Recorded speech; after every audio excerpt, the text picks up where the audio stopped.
So we're gonna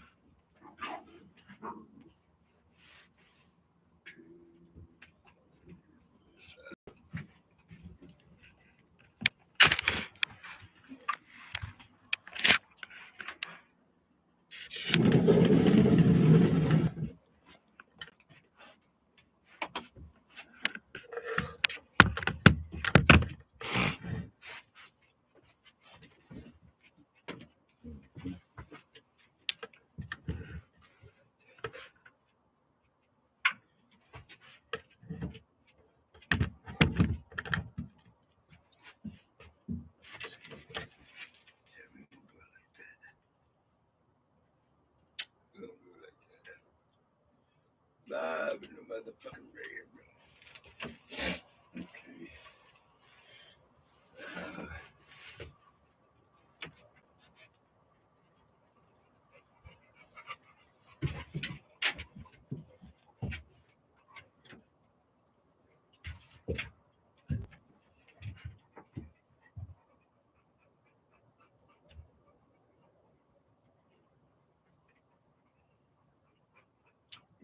Live in the red room. Move. Get out of here. Y'all ain't gonna fuck up nothing. Get out.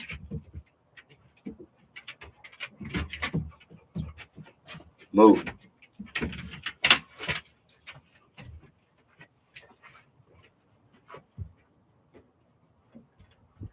Move.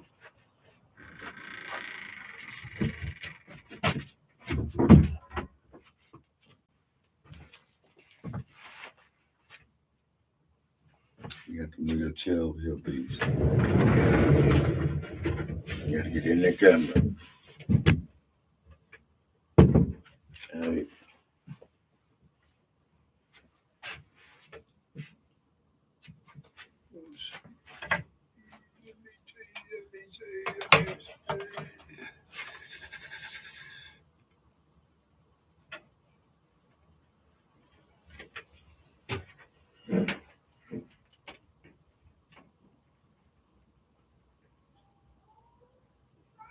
We should go. I can never goddamn get this shit going without them running their ass out of here.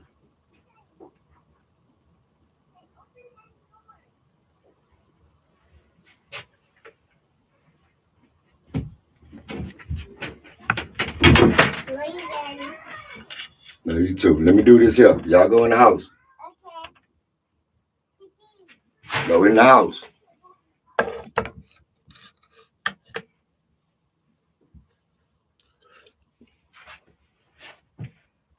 All right, slide over some more.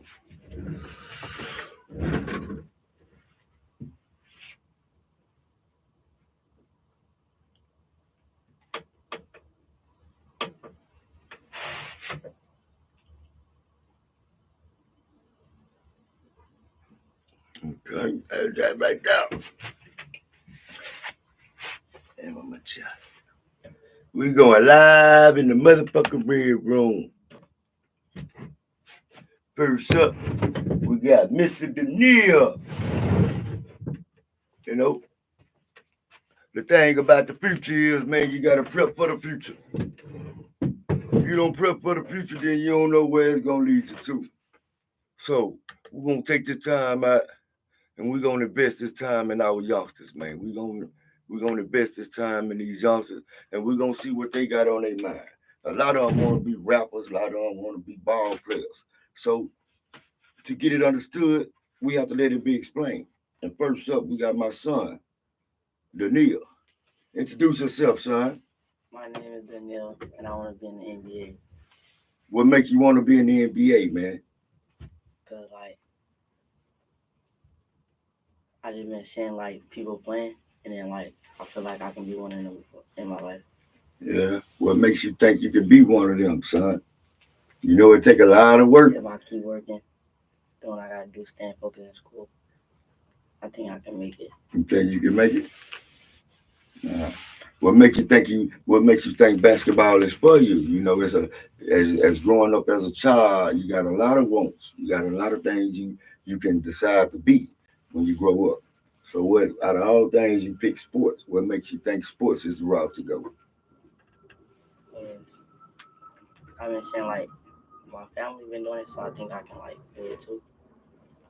Like You play gotta sports. speak up. You gotta speak up so they can hear you.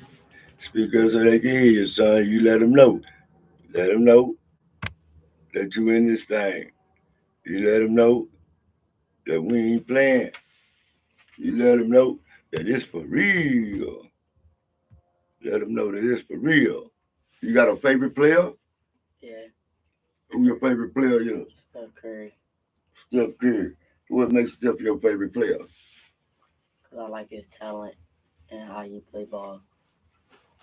You like the way he play ball. You like his talent. And you think you got what it takes to be a Steph Curry or be the next great thing coming up? Be the next thing, great thing coming up. All right. First thing starts with your grades. Second thing starts with attitude. Third thing, integrity, being real with yourself, knowing that it's a possibility that you might not make it. You know, there's a bunch of kids out there that would love to want to be in the NBA. And it ain't but so many spots on the NBA team. You can't just go to the NBA. You got to go through certain procedures to make it to the NBA. Starting with school, getting your grades in. Start with integrity, which is the way you do things when people eyes are not on you.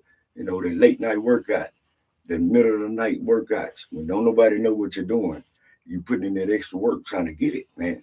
So do you think you have it to put in the extra work? Do you have that drive to drive yourself? Yeah, Well, tell us a little bit about yourself. What makes you come up with that? Tell us a little bit about yourself. Where you from? How you been? How old are you? What school you go to? What steps you been making to make it to the next step? my name is Daniel. I'm from Acre Home. Open your mouth so I'm they can hear you, 13. son. We live, baby. I'm 13. I go to Campbell Middle School. Let us know about yourself. Don't be afraid. Don't be camera shy. Let us know about yourself. My name is Daniel. I'm 13 years old. I go to Campbell Middle School from Houston, Texas. And I'm 13. You got any experience playing basketball? Yeah, And what's that?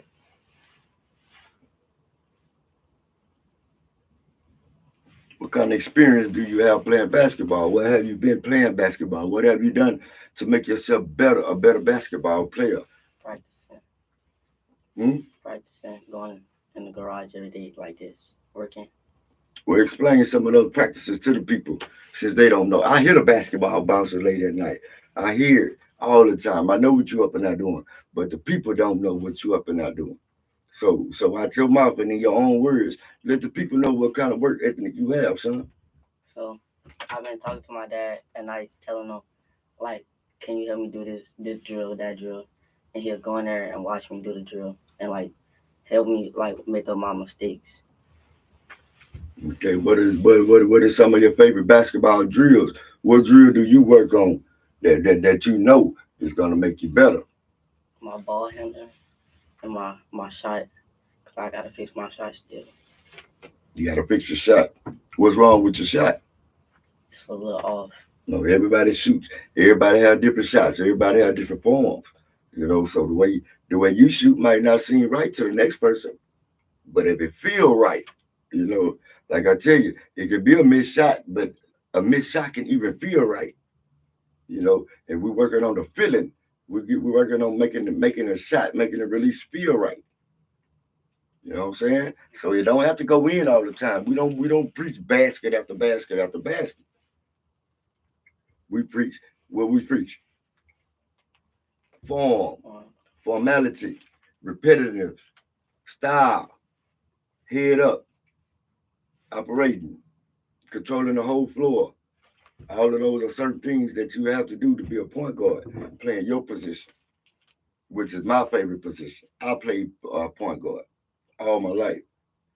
And I like me. I like the way I can make things happen. I come down with the ball in my hand, head up, and I see everything that's going on the court. Flow general, like Mark Jackson, Avery Johnson.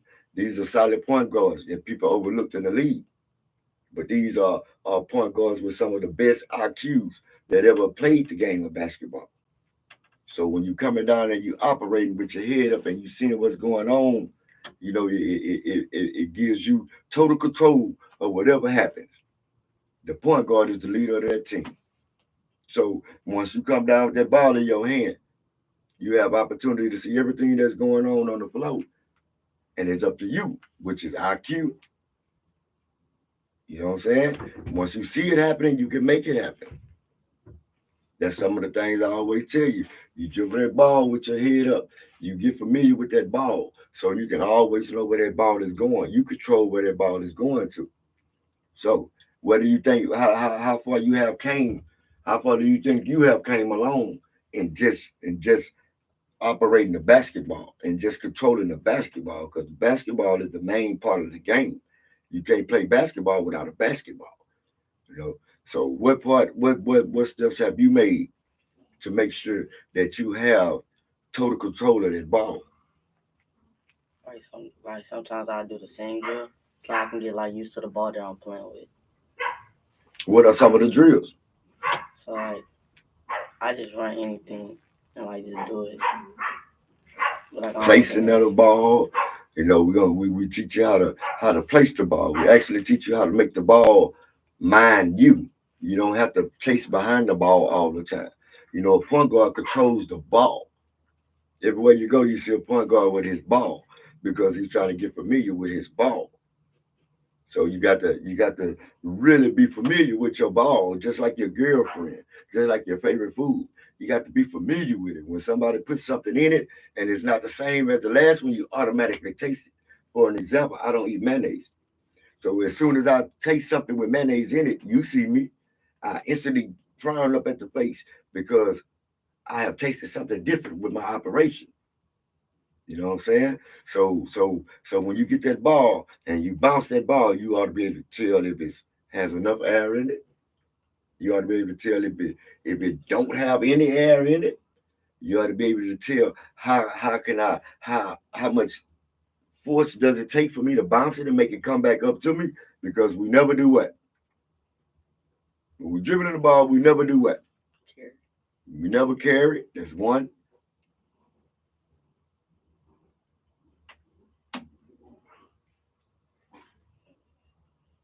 How about bending down at your waist while you're dribbling the ball? You make like when we like go to do drills, you make me stand straight up. Yeah, you gotta have a straight backbone. You can't see everything bending over with your head down like this here. Yeah, You can't see what's going on up there. You're a point guard. You're gonna miss everything that's going on up there. So we come down and we practice what? put our heads up, Dripping with your head up, chest. dripping with your head up, chest out. Therefore, you can see everything that's going on around the court. Okay, what's one of your favorite basketball moves? What move do you love to practice on? Behind my back, crossover. So like I can see, like I can. The only reason I like to do it behind my back, cause like I was just trying to get used to it. Get used to it, like doing behind my back, crossovers, with looking up. Okay, okay. So you like to dribble the ball. Okay, now what about your shot? What's your favorite shot on the court? Everybody have a favorite spot, you know. Yeah, I can close my eyes and I can hit from that spot. I can close my eyes and I can hit from that spot. So what are some of your best spots to shoot from on the court? On the wing. On the wing, Hmm. right wing or left wing? Right. Why? Cause I'm right-handed and I love to shoot like on my right side. 'Cause I feel like when I'm on my left side, it'll throw me off. Okay, so if you're on your weak side and it throws you off, what do that mean? I need to practice more on my left side. Practice more on your weak side. Because we practice to do what? Be better. To be And, better. Offhand, and on hand, it don't matter. If your shot not going in, we practice getting off that rock, getting the next man involved. We practice on getting the team involved. Therefore, they have to hold you one on one. And when they hold you one on one, what? I can like make my move and I can like make the play. They're at your mercy. They're at your mercy. When you catch a one-on-one in the wing, you catch a one-on-one at the top of the key. They're at your mercy. Only if you hold your head up and see what's going on. I Right? feel like it feel like they're in my hands, so like I control them. Okay. Do you have any favorite basketball players? It's the Curry Steph? What you like about Steph, son? that he just pull up and just shoot and do his play right, and like he control the court when he on the court. Because I like Steph Curry too. Kobe was my boy. Kobe was my boy. I really wasn't a Jordan fan. I just respected Jordan. But I was a Kobe Bryant fan. I was a Kobe Bryant fan. I was a Tracy McGrady fan. I was a Reggie Miller fan.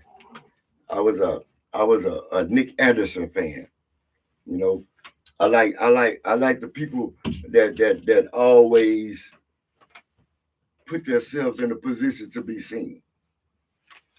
They had something to prove, basically. I played basketball at Jersey Village High School, and it was different for me. It was very different for me because I had to go from playing street ball to learning how to play organized team basketball, which is two total different things, right? But once you figure it out on how to play a team basketball, organized basketball, then it makes the street basketball that much more easier because a lot of people don't think. A lot of people don't use their head on street basketball. They just go out natural talent, not knowing.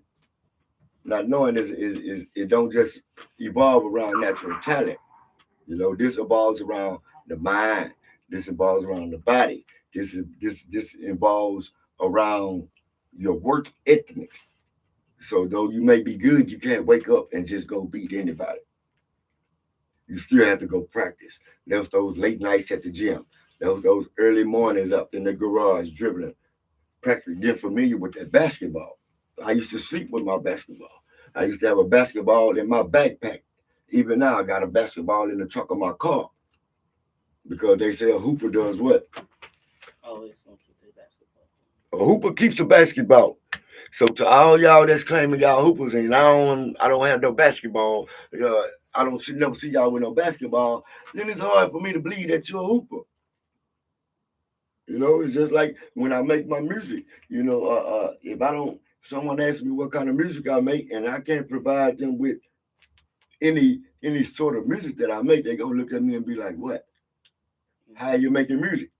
Where's the product? Where's the product?" So we focusing on keeping the product, the basketballs, the footballs, uh, uh, uh, uh, the red room. We're gonna use this red room platform too to build these youngsters up, man. We're gonna keep them out the street, man. We're gonna give them a way. We're gonna give them a way out besides the dope game. We're gonna give them a way out besides sports. We're gonna work on the mental as well because there's a lot of people want to play basketball. You ain't the only youngster that want to play basketball. You ain't the only youngster that wants to be the star of the team. Everybody wants to be the star of the team. Everybody wants to play basketball. Everybody wants to do what they love to do. So we come together on this morning right here to see. I call this here stories of the future. I'm gonna be having a few youngsters come up in here in the rear room, and we're gonna do it live. We're gonna let the people know what our intentions are.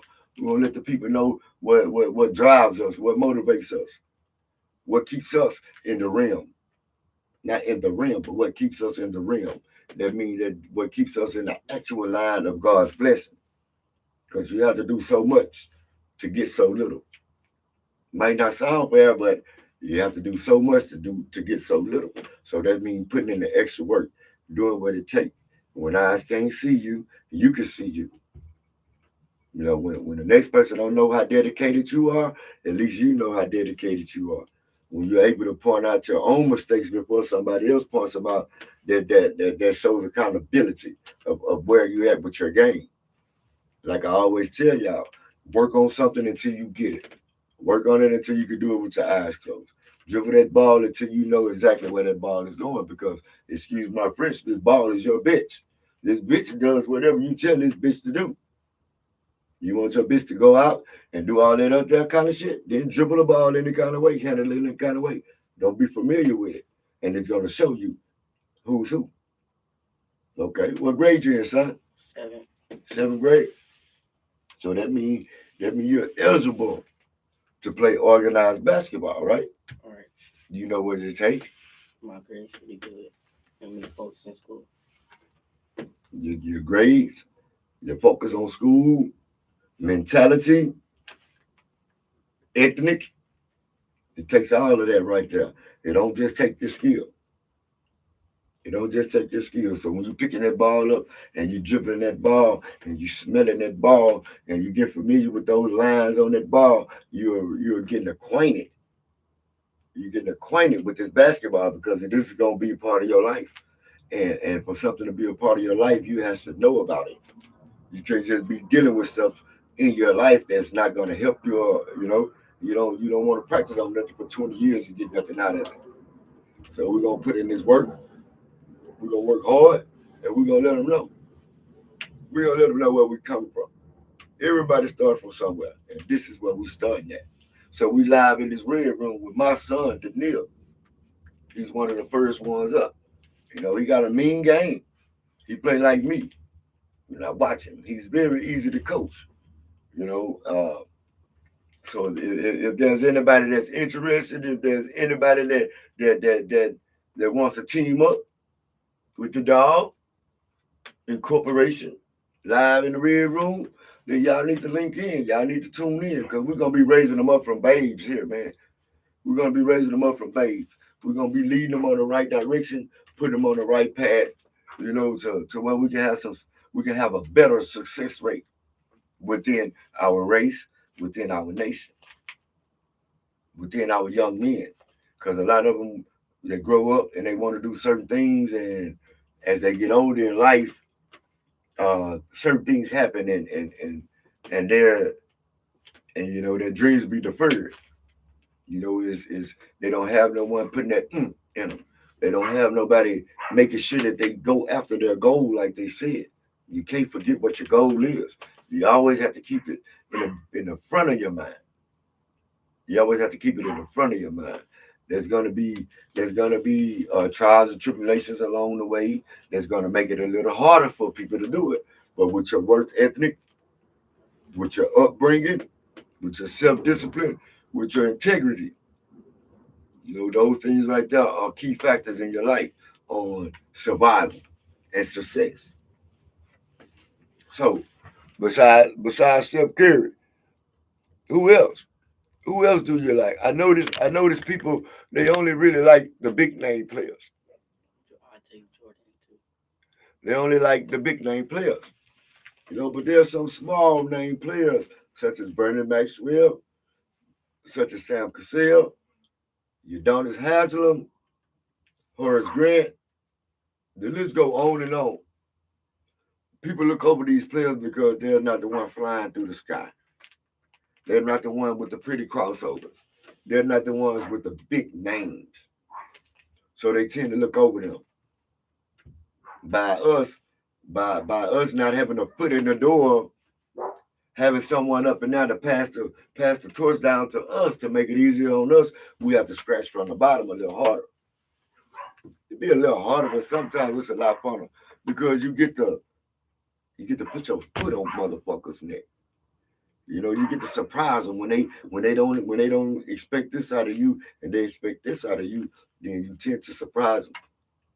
So do you know any small league players that you think are good, but you never hear the NBA talking about them? Brunson. Who? Brunson.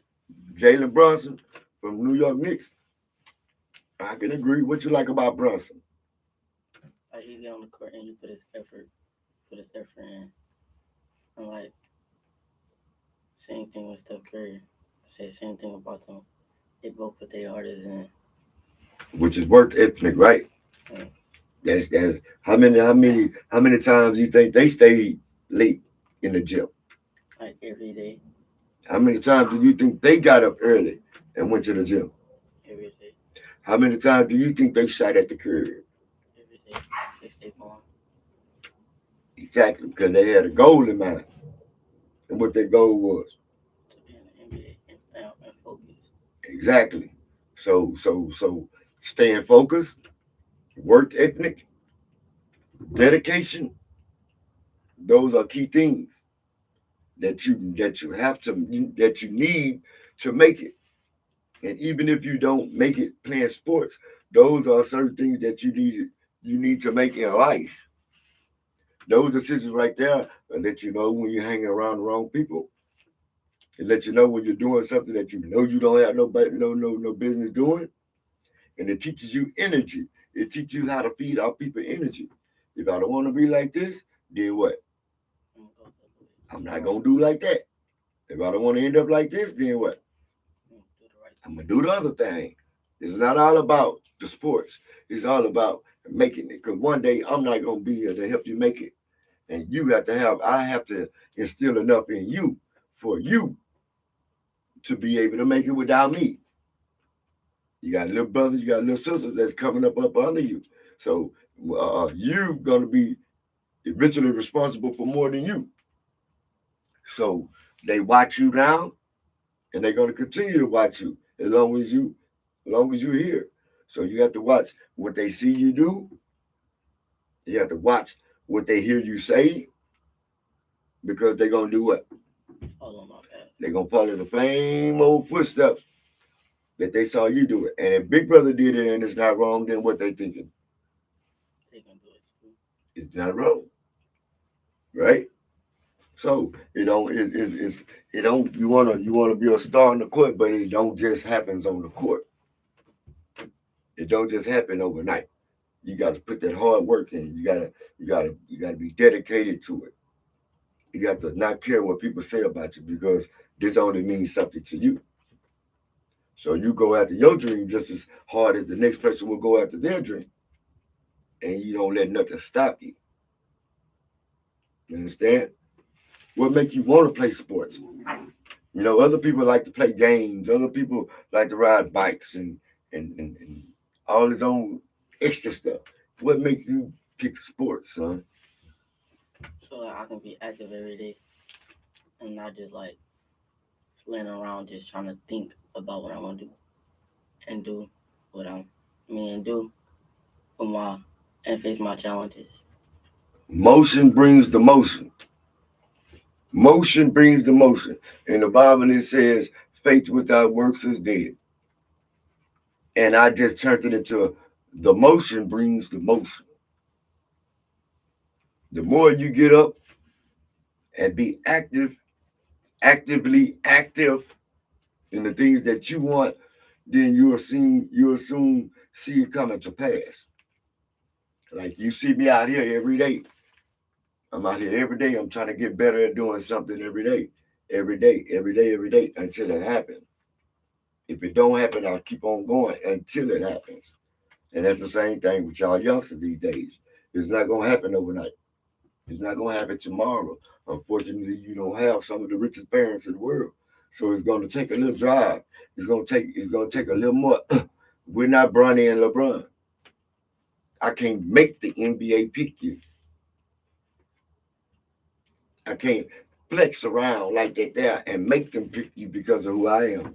I don't have the money to basically corrupt these folks' mind. You want me to play, you got to get my son. I think that was one of the weakest things that they could have ever allowed to happen in the NBA. What you think about that situation? LeBron James and Bronny. I feel like if LeBron wasn't in the NBA, Barney wasn't gonna make it. But if I was the LeBron coach, I would say you would have to go. Explain more on that. So you're saying you don't think Bronny was capable of making it to the NBA without LeBron James being his dad. What makes you say that? Cause he not talent and he not he not ready for the NBA. What makes you think he's not ready? Give me some examples of what he's not ready. What have you seen? What have you seen him do that wasn't NBA level talent? Being lazy on the court walking on the court and like not putting his effort in. And you understand, people can put work in and it still don't show. You understand that? You can do a little work. You can work hard as hell and it still don't show. You know why?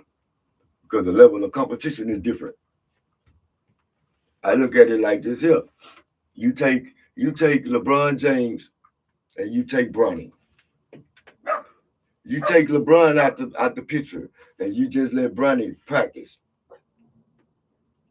And that shows his game right there. Now, if it was money that got him into the league, if it was his dad's name that got him into the league, do you know how many people that they messed over just because your dad is famous? But what about the next little man who dad not famous, but he got just as much talent as him? How you feel about that? I feel like the one that got talent, oh, like the one that's trying to work hard and the one that's not, he's just getting in because his dad name. Yeah. I just drop him and then put the one that's trying to work for it. He just in the NBA because his dad is working. And that's not a good thing because, like I said, you got a lot of people out there with talent. You have a lot of people out there that can play this.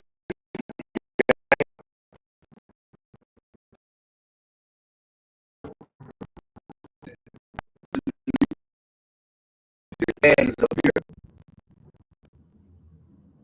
His dad is up here, and I understand he wants the best for his son. But what dad don't want the best for their son? But you have to look at the ones that's less fortunate, the ones that don't have a daddy or uncle or kinfolk in the league, the ones that don't have that extra push behind them. I feel like it's cheating the ones that actually work. I'm not saying Bronny don't work hard, but I'm saying I see a lot of people that was actually better than Bronny that didn't get picked. That's not fair. And that's where the world gets all fucked up at because they let money buy everything and money can't buy everything. That one guy that they took Bronny over, that guy started on that team with Bronny. Averaged more points, played more minutes and everything. But he the one that ended up getting the blessing. Excuse me, because of his dad's name. And that's not how they go. I'm here to tell you, that's not how it goes, son. If I had the money, I wouldn't buy your way into the NBA. Because I would want you to get up there and not be able to hold your weight. You got Bronny, you got LeBron James going at Stephen A. Smith because of what this guy said about his son. Well, hell, he shouldn't have begged nobody to put him in the league. You should have left his ass at college one more year. Let his work ethic build up. Because you're not gonna be there with him the whole time. Make it so he put that ball in that rim. So you have to build that work ethic within himself. You understand what I'm saying? He has to know how to go out and be a winner without his dad on the side of him. And that's the same thing for you. You got to know how to go out there and do the right thing. You got to know how to go out there and handle your business. Even though, you know what I'm saying? Even though. And that leads us to integrity. Which way do you act when eyes are not on you? Sometimes I get out my character. And that's called integrity. Being real with yourself when nobody's watching you. Humbling yourself to yourself. You don't have to humble yourself to people. Humble yourself to yourself. Therefore, you will not be able to put yourself. You won't allow yourself to be put in a certain predicament to where no one can help you get out that situation. And if I understand LeBron deeply, if you want your son to make it, the best thing to do is not to push him out there in a den full of wolves. the best thing to do is actually step by step. Now I look at another player. I like to compare Kevin Durant. I love Kevin Durant. Durant, one of the best players gonna ever come through the league. It's hard to stop Kevin Durant. He's 6'11", 200 pounds, 7'2" wingspan. He's already unorthodox. There's a lot of 7-footers can't shoot a free throw, but you got one that can shoot 3-pointers from bombs away. So I look at Kevin Durant and I looked at him when he first came in the league. I said Kevin Durant should have stayed one more year in college.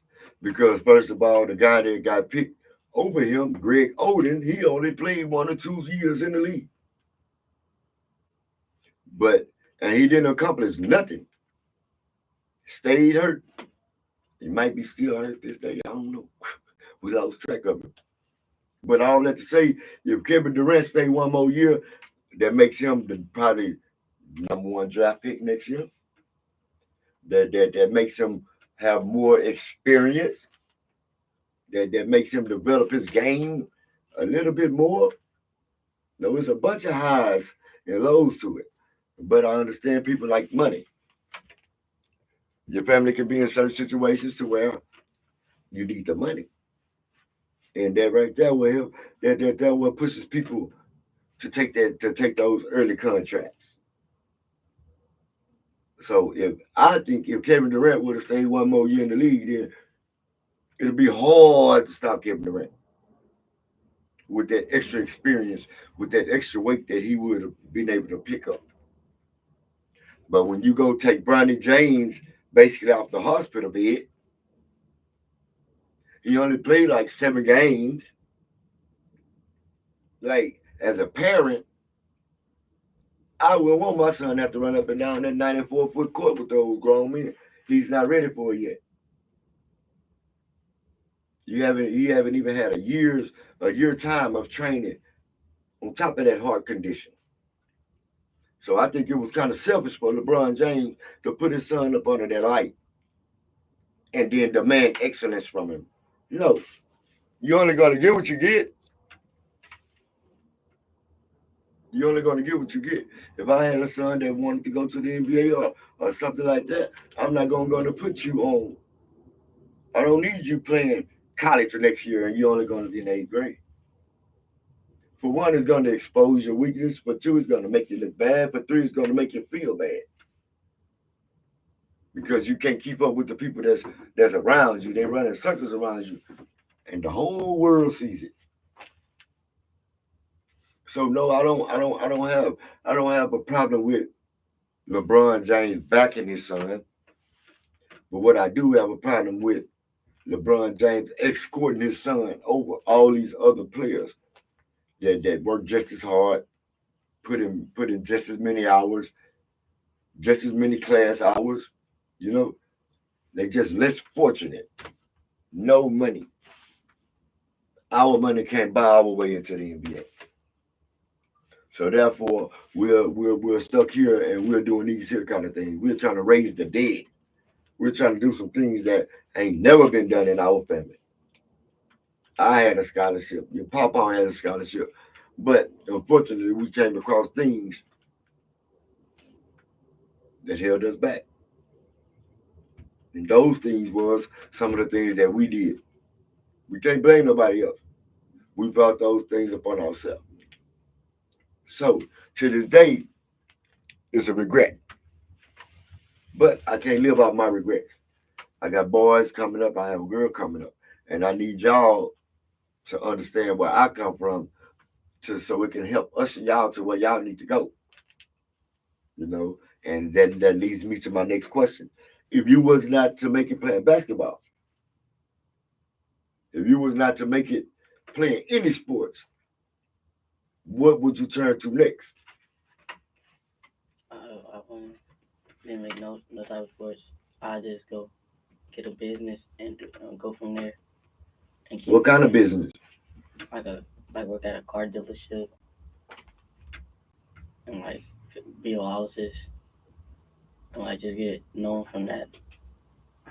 So you do have a plan B, and that's great because a lot of people plan A's don't work.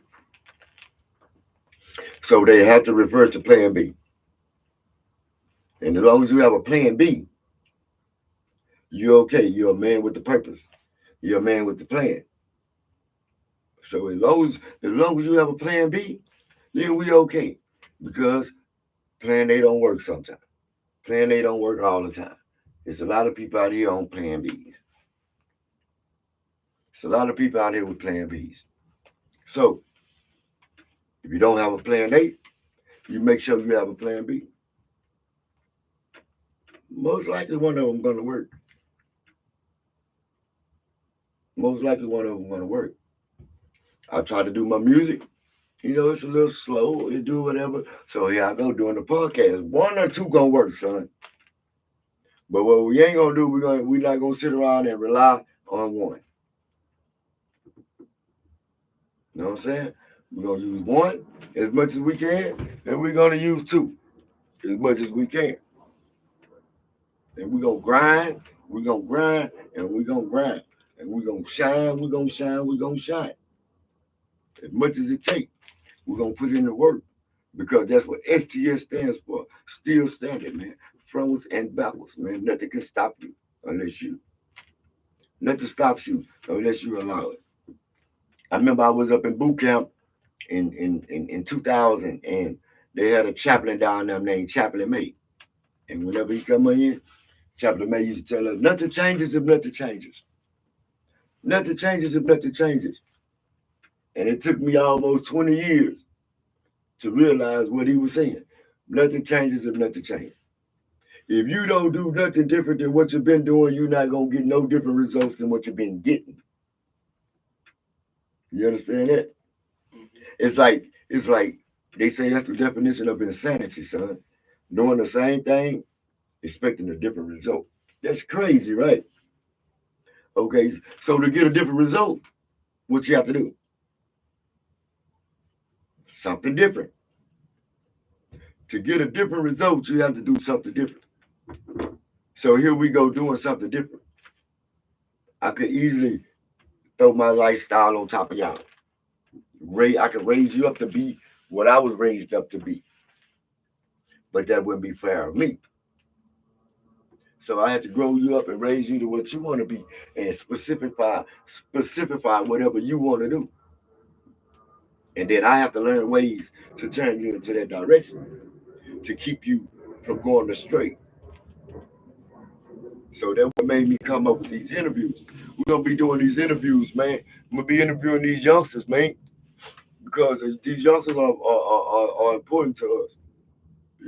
We have no future if they have no future. So we're gonna build these youngsters up, man. We're gonna let them know that they don't need to go to the streets. We're gonna build them up and let them know that they don't have to rely on the gangs. We're gonna build them up and let them know that they don't have to be afraid to come to their parents when they need help, when they're in a situation. You know, we're gonna let them know that each one teach one. Each one teach one. You don't have to teach all of them. You don't have to reach all of them. Each one of them you run across, try to teach them something, so they can take that into the next part of their life. So if they don't amount to nothing, at least they know this here. Each one teach one. You never leave one astray. We're gonna leave, like the Marines say, no man left behind. You understand what I'm saying? No man left behind. So we're gonna do this right here, and we're gonna do this here. We're gonna max this shit out. So on this STS podcast, this live in the Red Room with the Dawg, man, we're gonna have kid interviews. We're gonna have music promotions. We're gonna have live music sessions. We're gonna have dedications. It's gonna be a lot put into this here. We're just getting up off the ground right now, but we're gonna put a lot into this here. And we're gonna make sure that ours make it. And what I mean by ours, you don't have to be my son, you don't have to be my nephew. What I mean by ours is ours. Ours. ours. We're gonna make sure ours make it. You know what I'm saying? The ones with the woolly hair, the ones with the melatonin in their skin, the ones with the criminal records, the ones with the moms and dads that's on Section 8, the ones with no dads, the ones with no mom. We gonna make way for them to make it. And if it has to start right here, we'll start it right here, live in the Red Room with the Dawg. If we're gonna make it happen, we're gonna start by making it happen right here. How many of y'all remember that story of the beach, the person walking down the beach with all the starfish lined up on the beach? It was rows of them, far in sight to see. And the guy, he just went by picking up one at a time, throwing them back up in the water. And a small boy said, "What are you doing? You can't save them all." And he responded, "As long as I can save this one. As long as I can save this one." So he kept walking down the beach, picking up one starfish at a time, throwing it back into the water. That's what we got to be like. Because it's not our son, because it's not our nephews or our nieces or our daughters, you still have to care about them. You still have to stop when you see them crossing that street. You still got to pull them up by their shirt tail and tell them, "Look out, little brother, you're tripping. You're going the wrong way." We are responsible for that. We have to hold ourselves accountable for that. These are our next generations. These is what's next up. If we'd have had a lot of more people investing in what was next up, then we'll have less people locked up in the prison system.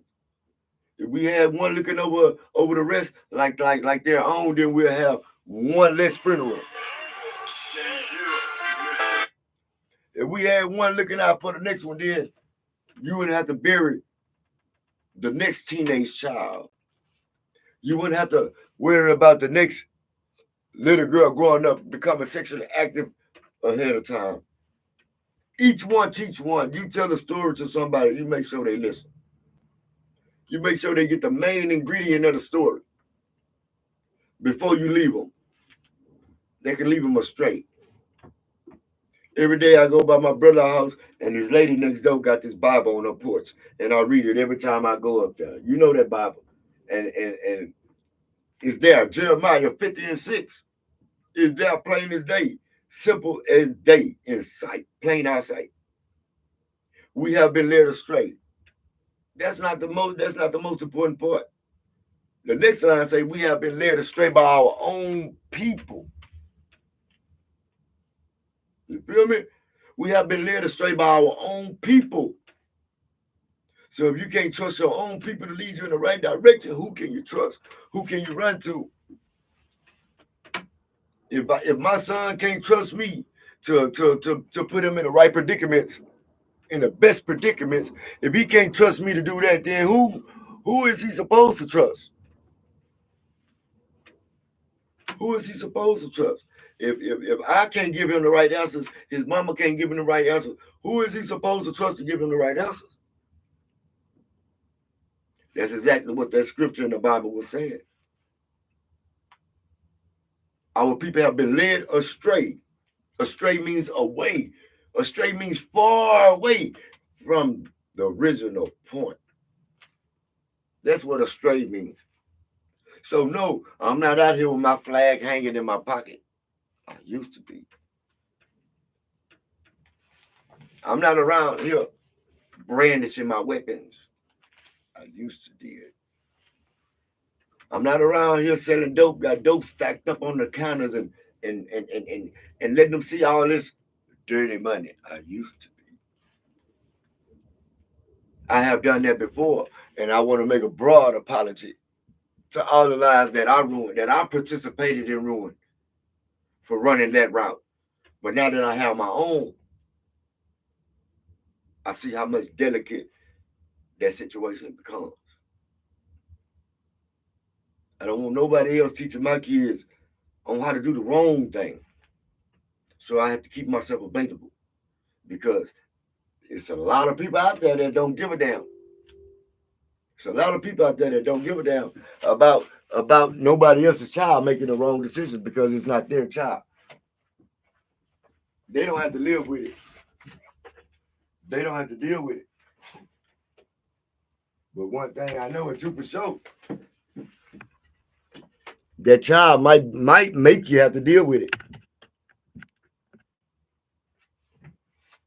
I know one thing for sure, that child might make you have to deal with it.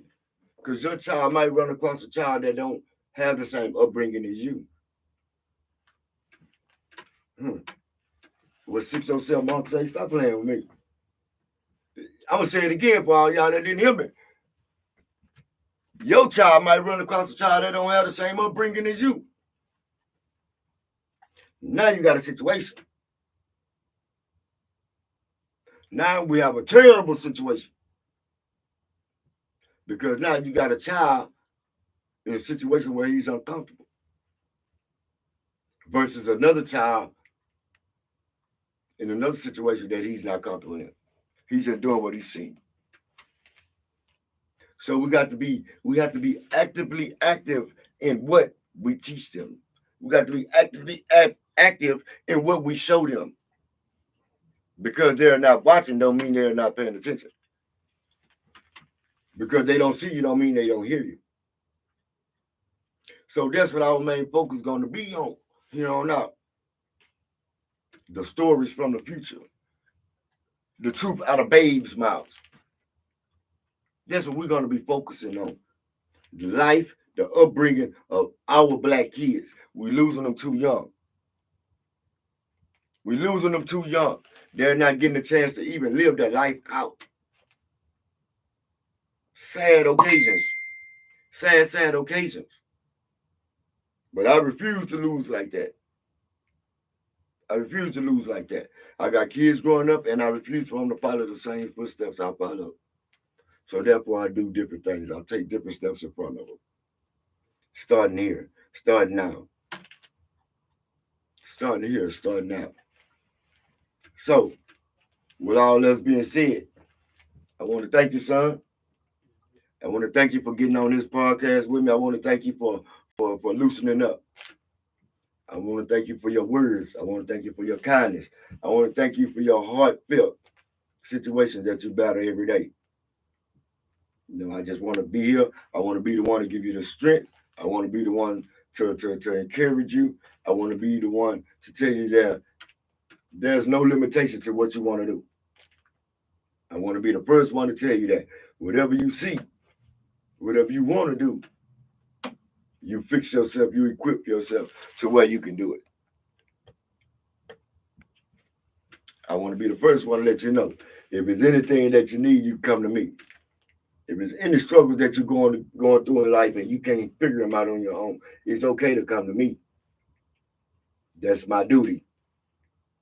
That's my duty to make sure that you don't be led astray, like Jeremiah 50:6 say. It's my duty not to be the one to lead you astray. So you just keep pushing. You keep pressing forward. You keep your eyes on the prize. The prize is on the other side of the goal line. Remember that. Now you play basketball, you play football, you're a hell of a person. I want to see you do great in life. I want to see you be better than I ever was in life. I want to see you be able to make certain decisions that I wasn't able to make in life. I want to see you be able not to be attached to this world. Know what's best for you. Do what's best for you. And the world is yours, son. The world is yours. You got anything you want to say? Talk to the people. Let the people know. Let the people know. My dad was saying, like, what Jeremiah had said. Jeremiah 56, my people have been led astray. Led astray by their own people, their own shepherds. Yeah. I feel like that he was telling the real story. And what my dad was telling me, keep going, keep pushing it. And like the stuff he did that he messed up, that he could have did better in life. Y'all stay tuned. Y'all stay tuned. Y'all link in, man. Go subscribe my channel on YouTube, man. I told you, man, live in the Red Room, man. Shit gonna get real. Ain't no telling what we gonna be talking about on here. But shit gonna get real live in the Red Room with the dog. You send them YouTube playlists in. You send them kids. You get them kids together, man. And y'all bring them, man. We're gonna get them some live action, man. We're gonna get them used to this camera. So once they get in the camera later on in days, then it don't mess them up. We're gonna teach them how to be self-etiquette. We're gonna self-assemble them ourselves. We self-assembly. We're gonna put them together the way we want them put together. Therefore, they be safe going out and about, comfortable in whatever skin that they're put in, comfortable in whatever situation that they're put in. You know what I'm saying? That's our duty as parents, as big brothers. That's our duty, not to leave it to the next person. So y'all tune in, man, to Live in the motherfucking Red Room with the dog and bees. Cheer. Appreciate you, son.